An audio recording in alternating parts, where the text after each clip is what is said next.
प्रस्तावना की हम लोग समझ ले रहे थे, प्रस्तावना की जितने शब्द हैं वक्त मिलता तो मैं उस पर बात करता, लेकिन फिर भी हम कहते हैं कि हम भारत के लोग भारत को संपूर्ण प्रभु संपन्न समाजवादी निरपेक्ष लोकतंत्रात्मक राज्य बनाने की, मतलब आजादी के बाद यह देश कैसा बनेगा, इसकी हम लोग बात कर रहे थे संविधान सभा में। क्या समाजवादी, समाजवाद शब्द को हमें समझना होगा। समाजवाद का मतलब होता है संसाधनों का उचित और न्यायपूर्ण तरीके से वितरण समाज में। लेकिन हम देखते हैं ऑक्सफैम की रिपोर्ट यह बताती है कि 1% लोगों के पास 40.3% की संपत्ति देश में है। हम लोग उस पर सवाल नहीं उठा रहे हैं और लगातार यह संपत्ति बढ़ती चली जा रही है और इस देश में पूंजीवाद इस तरीके से बढ़ रहा है कि पहलगाम में आक्रमण होता है तो स्पाइस जेट की का दाम बढ़ा दिया जाता है, उस पर हम लोग बातचीत नहीं कर रहे हैं। उसके बाद पंथ निरपेक्षता की बात होती है। देखिए एक बात यह है कि हमारे जो शब्द संविधान में लिखे गए हैं हम उसकी बात करें, एक होता है कि हम व्यवहार कैसा कर रहे हैं, आचरण के असर पर हम लोग ये सब नहीं उतार पा रहे। अगर आप कभी देखेंगे मैंने जो विवाह किया वह संविधान की शपथ लेकर की, लेकिन मैंने देखा इसी समाज से आवाजें उठ रही थी कि आप ये गलत कर रहे हैं। यह सवाल उठाया था कि आप वहां पर क्यों नहीं गए थे, उस व्यवस्था पर क्यों नहीं गए थे। हमें दोहरी लड़ाई लड़नी पड़ रही है। एक दूसरे समाज में जो निर्मित हो रहा समाज है जो घोर आडंबर घोर पाखंड का पीछा करता है। आपको इन सारे सवालों से पूछना होगा, आप सवाल पूछे होंगे, आप सब कुछ कर लेते हैं लेकिन मुहूर्त तय नहीं कर पाते हैं। आप देखेंगे पंथ निरपेक्षता की बात हो रही है, हमारे देश में धार्मिक आडंबर बढ़ता चला जा रहा है। हम देखते हैं दो ही महत्वपूर्ण तिथियां होती हैं जो हम पैदा होते हैं और मरते हैं, लेकिन हमारा पूरा समाज उन सारी तिथियों में उलझा हुआ है जिसका कोई मतलब नहीं है। हम जीवन भर मुहूर्त में टहलते रहते हैं और बिना मुहूर्त के मर जाते हैं। तो ये सारी चीजों पर हमें बात करनी होगी, मुझे मन से बात करनी होगी और ऐसे समय पर बात करते हैं। हिंदू राष्ट्र की बात हो रही है, अखबार में छपा था भैया जब डॉक्टर अम्बेडकर जी की जयंती मनाई गई, अगले दिन लिखा गया कि संघ के जो मुखिया है उन्होंने कहा कि डॉक्टर अम्बेडकर ने हिंदू समाज को एकजुट करने का प्रयास किया, लेकिन हमारे ऊपर के नेता से लेकर नीचे तक जो कार्यकर्ता होते हैं उस बात को खारिज नहीं करते हैं, क्योंकि हम डॉक्टर साहब को पढ़ते नहीं है, पूछते हैं। डॉक्टर अम्बेडकर ने कहा कि इस देश में अगर हिंदू राष्ट्र बना तो सबसे बड़ा खतरा होगा इस देश के, लेकिन हम खारिज कैसे करेंगे जब हम डॉक्टर अम्बेडकर को पढ़ेंगे, अपने महानायकों को पढ़ेंगे। हम कहते हैं कि लोकतंत्र है, समाजवादी पंथ निरपेक्ष लोकतंत्रात्मक राज्य बनाने के लिए कहां पर लोकतंत्र है। लोकतंत्र की जो परिभाषा है उसमें निर्णय लेने का अधिकार होता है। हमें इस पर भी सवाल करने की जरूरत है कि निर्णय लेने के स्थानों में हमारी भागीदारी है कि नहीं। न्याय कैसा न्याय हो, सामाजिक आर्थिक और राजनीतिक न्याय। सामाजिक न्याय आप देखना चाहते हैं, आप सीधे सीधे देखिए कि जो हाशिए का समाज और हाशिए का समाज जो मैं कह रहा हूँ उसका दायरा बहुत लंबा है। हाशिए की समाज की मैं बात कर रहा हूँ जहाँ पर जो आधी आबादी बहुत कम संख्या में है, उसकी मैं मुखरता से बात कर रहा हूँ।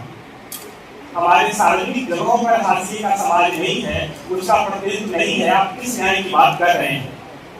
आत्महत्या की दर बढ़ती चली जा रही है, अनुसूचित जाति अनुसूचित जाति जनजाति पर आक्रमण बढ़ते चले जा रहा हूं। मैं सरकारी आंकड़े की बात कर रहा हूं, जैसे रिकॉर्ड रिव्यू के आंकड़े की बात कर रहा हूं। आर्थिक न्याय की बात होती है, गरीबी भूखमरी और कुपोषण के सूचकांक में हमारा देश कहां पर छूट रहा है। राजनीतिक न्याय की हम बात कर रहे हैं, आप हाशिए के समाज को देखिए कि वह राजनीति में कहां पर है।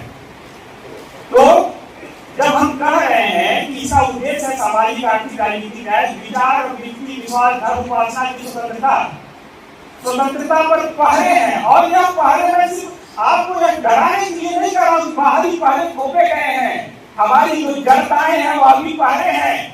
आपका बच्चा, हम लोग जातिवाद की बात करते हैं इस देश में, मैं तो यह देखता हूँ जातिवाद से बड़ी भी चीज है अवसरवाद। इस समाज में अगर जातिवाद होता तो इस समाज के बड़े बड़े रहनुमा हैं अपनी जातियों के बच्चों को आगे बढ़ाते, लेकिन देखेंगे क्या करते हैं, अपने बच्चों को आगे बढ़ाते हैं। तो जातिवाद भी उतना नहीं प्रभावशाली है जितना अवसरवाद है। इस पर हमें विचार करने की जरूरत है। हम कहते हैं कि हमारा शोषण हुआ, बिल्कुल सही बात है, हो रहा है, यह भी सही बात है, हम उसका प्रतिरोध करते हैं, प्रतिकार करते हैं। लेकिन आप देखिएगा अंतरजातीय विवाह हो रहे हैं।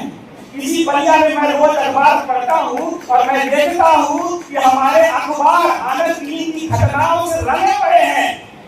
अब अपने बच्चों की हत्या करते हैं और तमाम लड़के और लड़कियां आत्महत्या इसलिए करते हैं क्योंकि उनको मनमर्जी का वर या वधू चुनने का अधिकार नहीं दिया गया है। इस सारी कायरता को हमें खत्म करना होगा। सिर्फ हम बाहरी किसी पर थोप कर ये बातें नहीं कर सकते हैं। मुझे लगता है कि ऐसे या अवसर या मंच जो होते हैं हमें आज मूल्यांकन का भी अवसर देते हैं और सेवा इसका एक महत्वपूर्ण माध्यम है।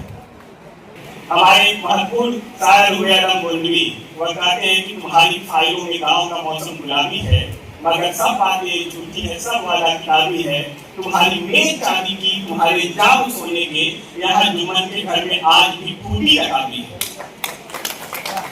इसी का इस देश में संपत्ति बढ़ती चली जा रही है और इसका मैं एक उदाहरण और भी देना चाहता हूँ। जब भी मैं समाज या हाशिए के समाज के घरों में जाता हूँ, मुझे लोग अपने सोफे दिखाते हैं, टाइल्स दिखाते हैं, रोशनदान दिखाते हैं, बड़े बड़े टेलीविजन दिखाते हैं, लेकिन मुझे घरों में किताबों की रैक नहीं मिलती।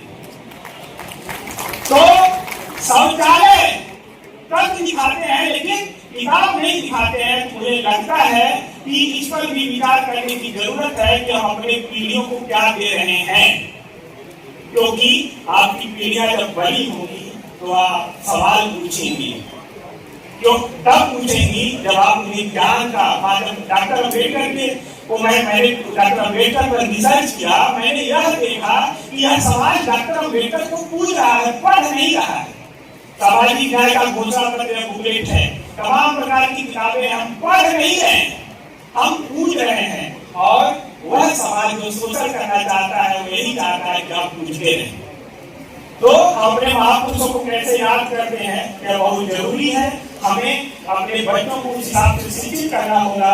एक शैक्षिक क्रांति लानी होगी, तब आपके बच्चे उन्हें पूछेंगे, न कोई फूल, न कोई खुशबू, न कोई रौनक, उसके कांटों की जहालत नहीं देखी जाती। हमने खोली थी इसी बात में अपनी आंखें, हमसे इस बात की हालत नहीं देखी जाती। वह पूछेंगे तमाम हुक्मरानों से और अपने ही समाज से जुड़े हुए रहनुमाओं से पूछेंगे कि क्या काम किया तुमने उनके अभाव के लिए, इनकी वजह से तुम्हें तख्त मिला, ताज मिला, उनके सपनों के जनाजों में तो शामिल होते, इनकी वजह से तुम्हें राज मिला। हमारी आवाज बगावत में उतर आई है, हमारी आवाज बगावत में उतर आई है। दल के दलदल से हमें कोई सरोकार नहीं। तुमने इस देश की तस्वीर बिगाड़ी ऐसी, क्या इस देश की मिट्टी से तुम्हें प्यार नहीं। बहुत बहुत धन्यवाद।